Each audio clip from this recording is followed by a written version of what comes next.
Ranjit गोवालाचा whip मान्य करण्यात आला। आज असं आहे की अध्यक्षांनी दिलेला निर्णय जो आहे त्या निर्णयाबद्दल जसं दानवे साहेब म्हणाले की लोकशाहीचा गळा घोटलेला आहे आणि लोकशाही या देशामध्ये अजून कायम आहे हे सांगण्यासाठी या निर्णयाच्या विरोधात सुप्रीम कोर्टात जाऊन लोकशाहीच्या हितासाठी लोकशाही मूल्य जपण्यासाठी आम्हाला त्या ठिकाणी जाऊन न्याय मागायला लागेल।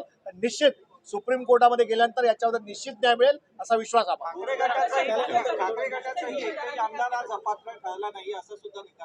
अरे दोन्ही बाजूला तुम्हाला अपात्र करायचं नव्हतं, निर्णय द्यायचा नव्हता, पक्ष ठरवायचा होता, मग 9 महिने का घेतलेत?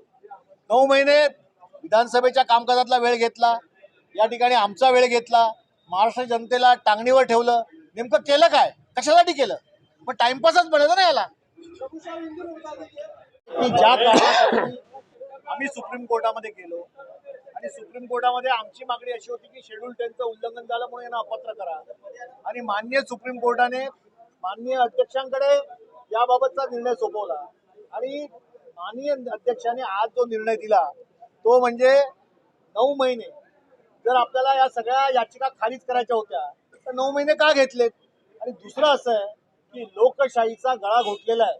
शेड्यूल 10 हे जर या लोकशाहीमध्ये घटनेमध्ये महत्वाचं असेल तर मग ज्यांनी गद्दारी केली, ज्यांनी पक्षविरोधी कृत्य केलं त्यांना डिस्क्वालिफाईड करायला पाहिजे होतं। आज त्यांनाही डिस्क्वालिफाईड केलेलं नाही आणि आमच्या 14 लोकांना देखील आमची आमदारकी शाबूत ठेवली।